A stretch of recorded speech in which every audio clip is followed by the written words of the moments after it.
جس ذات کا یہ عالم ہو کہ وہ شرخارگی کے وقت میں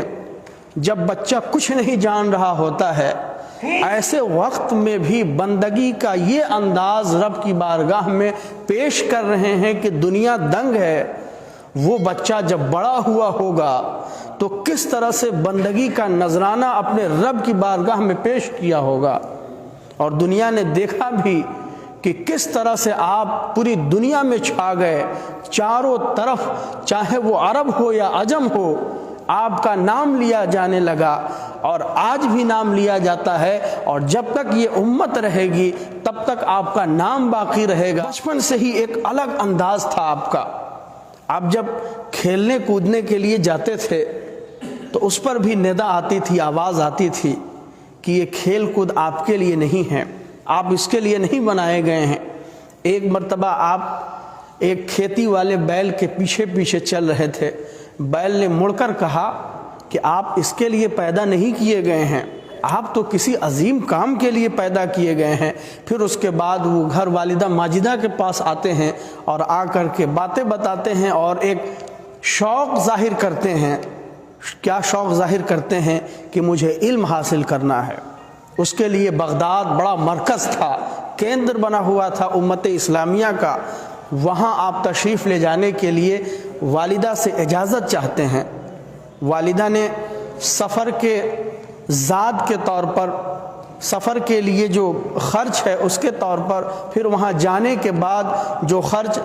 آپ سامنا کریں گے، جن کا جو خرچ آپ کریں گے، اس کے لیے آپ کے پاس والد کے ترکے میں سے 80 دینار موجود تھے، اور آپ کا ایک اور بھائی بھی تھا۔ آپ نے والدہ ماجدہ نے 40 دینار آپ کی صدری میں سل دیے، اس طرح سے کہ وہ محسوس نہیں ہوتا تھا، اور پھر اللہ کے راستے میں انہیں روانہ کر دیا، اور ایک نصیحت بھی فرمائی کہ دیکھو جھوٹ کبھی نہیں بولنا، جا رہے ہو تعلیم حاصل کرو لیکن ہمیشہ سچ بولنا۔ غوث پاک رضی اللہ تعالیٰ عنہ سفر پر نکل پڑتے ہیں، وہ تعلیم کا سفر تھا، وہ مبارک سفر تھا جس کے بارے میں حدیث پاک میں کہا گیا ہے کہ فرشتے پر بچھاتے ہیں، وہ سفر تھا غوث پاک رضی اللہ عنہ کا۔ آپ تشریف لے جاتے ہیں اور راستے میں ڈاکوؤں کا حملہ ہو جاتا ہے۔ واقعہ آپ نے سنا ہوگا، ڈاکوؤں کا حملہ ہوتا ہے، ڈاکو سارے قافلے والوں کا مال لوٹ لیتے ہیں۔ غوث پاک رضی اللہ عنہ سے بھی پوچھتے ہیں کہ اے بچے تمہارے پاس بھی کچھ ہے؟ وہ کہتے ہیں کہ ہاں میرے پاس بھی 40 دینار ہے، لیکن ان کو لگتا ہے کہ یہ تو مذاق کر رہا ہے بچہ، جیسے چھوٹا بچہ ہو اس سے پوچھیں آپ کہ تمہارے پاس کتنے پیسے ہیں، کچھ پیسے ہیں، کچھ ہے تمہارے پاس؟ وہ کہے گا کہ میرے پاس 1 لاکھ روپیہ ہے۔ کہیں کیا مذاق کر رہے ہو تم؟ آپ اسے جھوٹا سمجھ کر کے آپ لبوں پہ مسکراہٹ لائیں گے اور پھر وہاں سے گزر جائیں گے۔ ایسا ہی ہوا تھا، لیکن پھر جب سارے کے سارے اس سردار کے پاس جمع ہوئے تو یہ بات بھی نکل پڑی کہ ایک بچہ ایسا بھی ہے قافلے میں جو کہتا ہے کہ ہاں میرے پاس بھی کچھ ہے، میرے پاس بھی چند دینار ہیں۔ اسے بلایا گیا، اس بچے کو سردار نے پوچھا کہ تمہارے پاس واقعی دینار ہے؟ کہا ہاں دینار ہے۔ پھر اس دینار کو اس سلے ہوئے حصے سے آپ نے باہر نکالا۔ وہ ڈاکوؤں کا سردار دیکھ کر حیرت میں پڑ گیا کہ ساری دنیا تو اپنا مال چھپاتی ہے، یہ کیسا شخص ہے، کیسا ایماندار ہے کہ اپنی دولت کو چھپا نہیں رہا ہے بلکہ پوچھنے پر بتا رہا ہے، اور ایسے کو بتا رہا ہے کہ یقین سے معلوم ہے کہ ان کے سامنے جو بھی مال آئے گا یہ اپنے قبضے میں لے لیں گے، یہ ہڑپ لیں گے، یہ تو ڈاکو ہیں، ان کی فطرت ہے کسی کا مال چھین لینا۔ لیکن اس کے باوجود بھی آپ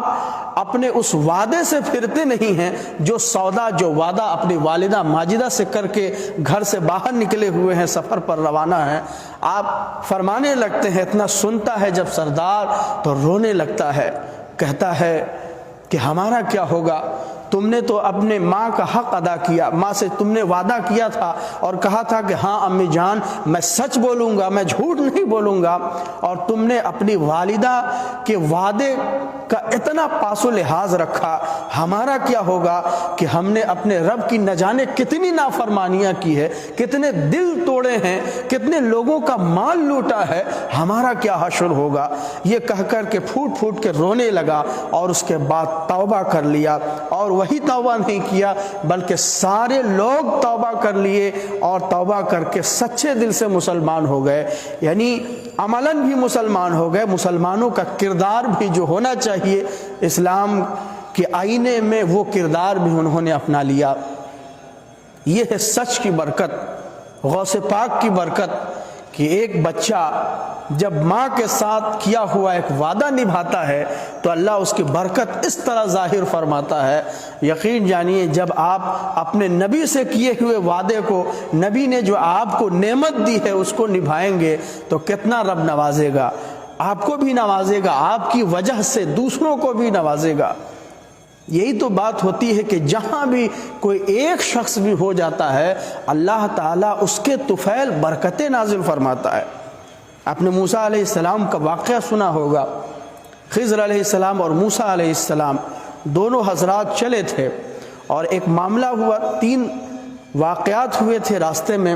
اور خضر علیہ السلام نے فرمایا تھا پہلے ہی کہ آپ میرے کاموں کو دیکھ کے صبر نہ کر سکیں گے، اِنَّكَ لَن تَسْتَطِيعَ مَعِيَ صَبْرًا، میرے ساتھ آپ کو صبر نہیں ہو سکے گا۔ اور ایسا ہی ہوا۔ اس میں ایک بات یہ بھی تھی کہ ایک دیوار کو آپ نے درست کر دیا، حضرت خضر علیہ السلام نے۔ انہوں نے کہا، موسیٰ علیہ السلام نے پوچھ پڑے کہ آپ چاہتے تو اجرت لے سکتے تھے، آپ نے ایسے ہی چھوڑ دیا۔ پھر معلوم ہے بعد میں جو تینوں کی باتیں اور حکمتیں جو خضر علیہ السلام نے ان کو بتائی، وہ اس کی حکمت کیا تھی؟ اس کی حکمت یہ تھی کہ میں نے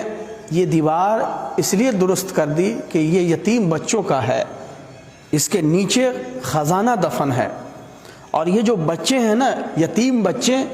ان کے باپ داداؤں میں ایک صالح گزرا ہے، وَكَانَ أَبُوهُمَا صَالِحًا، یہ جو دونوں بچے ہیں ان کے والدوں میں سے، یعنی باپ دادا آگے چلے جائیں، ان میں ایک شخص ایسا بھی تھا جو سچا تھا، نیک تھا۔ اب آپ اندازہ کریے کہ ایک شخص نیک آگے گزرا ہوا ہے باپ داداؤں میں، اس کی وجہ سے ان بچوں پہ مہربانی کی جا رہی ہے،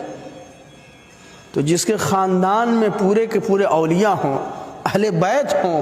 اس کے طفیل اللہ تبارک و تعالیٰ اپنی امت کو کس طرح سے فیضان سے مالا مال فرمائے گا۔ یہی ہوا کہ غوث اعظم رضی اللہ تعالیٰ عنہ کی ذات خود بھی فیض و کرامت کا مجمع تھی، اور آپ جس خاندان سے تعلق رکھتے ہیں وہ خاندان سارا کا سارا صالحین کا خاندان تھا، اہل بیت کا خاندان تھا، نیکوں کا خاندان تھا، سچوں کا خاندان تھا، اور سچوں کا فرزند جھوٹ نہیں بول سکتا، چاہے مال دینی پڑے یا جان دینی پڑے۔ وہ تو امام حسین کے نقش قدم کو اپناتا ہے کہ انہوں نے تو اسی سچ کے لیے اپنی گردن دے دی، مگر سچ سے سودا نہیں کیا، سچ کو بیچا نہیں، سچ کو اپنے ہاتھ میں رکھا، اپنے اختیار میں رکھا، اور اپنی گردن اللہ کے راستے میں قربان کر دی۔ غوث پاک رضی اللہ تعالیٰ عنہ بغداد جاتے ہیں، وہاں تعلیم حاصل کرتے ہیں، قرأت پڑھتے ہیں، حدیث پڑھتے ہیں، فقہ تفسیر ساری چیزیں پڑھتے ہیں، اور بڑے مشکل دور سے آپ گزرتے ہیں۔ اس زمانے میں ایک بار ایسا ہوا کہ سوکھا پڑ گیا، قحط کا زمانہ آ گیا، لوگ کھانے کے لیے محتاج ہو گئے۔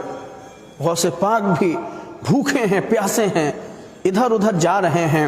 کہ کہیں کچھ کھانے کو مل جائے، مگر دیکھتے ہیں کہ وہاں تو پہلے سے لوگوں کا مجمع موجود ہے، آپ واپس آ جاتے ہیں۔ ایک بار ایسا بھی ہوا کہ آپ مسجد میں تشریف فرما تھے، ایک شخص آیا اور وہیں پر روٹی اور گوشت تناول کرنے لگا۔ غوث پاک رضی اللہ عنہ کی نظر جب اس پر پڑی کھاتے ہوئے، تو بے ساختہ نہ چاہتے ہوئے بھی آپ کا منہ کھل جاتا تھا۔ جب وہ لقمہ ڈالنے کے لیے، اپنے منہ میں ڈالنے کے لیے اپنا منہ کھولتا تھا، غوث پاک کا منہ خود بخود کھل جاتا تھا۔ اس طرح سے آپ نے بھوک کو برداشت کیا ہے۔ غوث پاک نے وہ زمانہ کاٹا تھا، مجاہدات کیے تھے، آپ نے تعلیم بڑی مشکل سے حاصل کی تھی۔ وہ زمانہ آپ پڑھیں گے نا، بڑے مشکل دور سے حضور غوث پاک گزرے ہیں، تب نہ جا کر کے جدھر دیکھیے چاہے علم کا معاملہ ہو یا عمل کا معاملہ ہو ہر طرف آپ ہی آپ نظر آتے ہیں۔